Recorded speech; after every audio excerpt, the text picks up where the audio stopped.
What do you do with Garrett this week? I mean, I know he played in the national championship game, but that's not really the same as going, true road game at Tech. What do you do to prepare him for it and talk to him about it?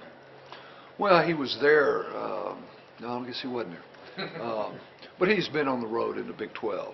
He's been at Oklahoma State, and so all the venues in the Big 12 are loud, and the crowds are great. And so, it's one reason we have always traveled our red-shirted quarterbacks, because we want them to be in all those venues prior to playing. Obviously, he was not red-shirted, but he was there. So, you hope he's picked up on some of those things. And but you can't prepare for the noise. You can't, until it's you they're hollering at it. It's different. Coach, how much of this Tech defense do you expect to be the Tech you saw last year, or does Tuberville change things significantly on that side of the ball? Yeah, it's totally different. They bounce around between a 3-down front and a 4-down front. Last year they were 4-down predominantly by a large majority, and they were a zone match team. This is a team that will play more man-to-man. Their 3-down package is not just a off-schedule package. It's part of what they do on normal down and distance. So a lot of similarities in what we do, because their coordinator was with Will, so there's a lot of similarities and things that we see.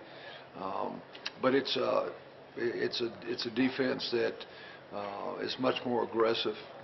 Through the first 2 ball games, they've blitzed right at 45% of the time. So they're coming after you, making quarterbacks make quick decisions. Sometimes it's just 1 or 2 man pressures, and then sometimes they're bringing a bunch.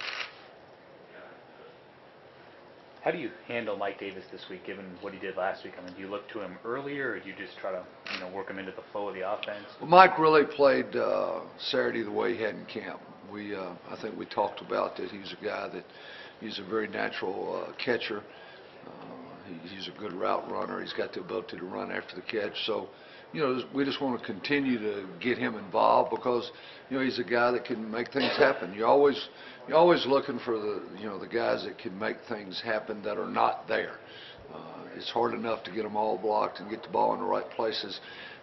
So you're always excited when a guy can do something special, and he's got the ability to really run after the catch. Garrett said that Fozzie had provided a little bit of a spark with that nice touchdown run that he had. Is that part of, I guess, the reason to kind of give him the nod this week? Yes, we're constantly evaluating through practice, through game footage, guys that are stepping up, making plays, and the play he made on the counter play, where it was a very well blocked play.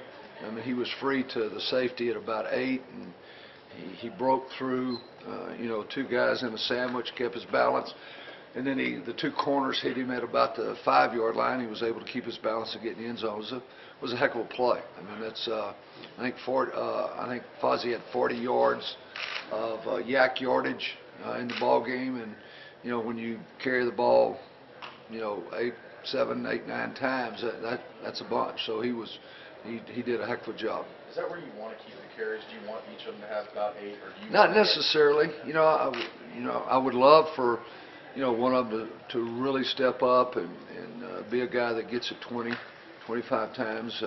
I think there's a place for all of them. They all do good things. Trey is just as solid as ever. He's got great vision. I thought Cody ran in the ball game the way we had talked about him running in camp. Did a great job with his pad level, and so I think as an offensive football team, we took a big step between the Rice game and the Wyoming game. I think we got better in a lot of areas. We still have things we got to clean up. Obviously, we had too many penalties that stopped drives. We had a touchdown call back. That was a 4-point swing because we ended up getting 3 out of it. We hit Fozzie on a little play-action screen, and we popped it for a big first down on 2nd and 14. So there's some things that we still have to clean up, but I did see great progress from the first ball game. Coach, I know it's important to make sure the team's prepared every week, and you kind of already answered this, but when you know you're going into a hostile environment and you have a young quarterback, I mean, how important is the preparation and knowing that they are confident with what they're doing going in? Well, I think it's real important. We give all of our players a test on Thursday before ball games, and it's just like a classroom test. You know, you pass it out, and it involves personnel numbers, personnel changes by groupings. You know, what plays are available in this package. The defense is this. What's your audible? And I think that's one way to help players realize that they're prepared.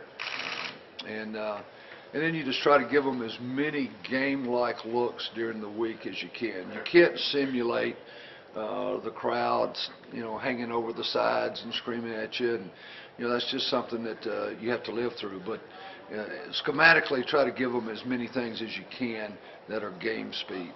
And this is all offense and defense? Yes, as a football team. Do you feel like you opened up enough of the offense last week to be able to open it up as much as you want starting conference play now? Well, I think we were much closer. You know, we played it pretty close to the vest in the opener.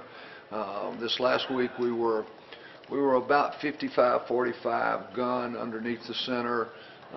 Run the pass was a little more pass in this one than run, and that's going to always be dictated by, you know, what's happening in the game. But we got much closer in this one, having it open up the way y'all are used to seeing it, and we are too. All set? Thanks, Coach. Thanks, Coach.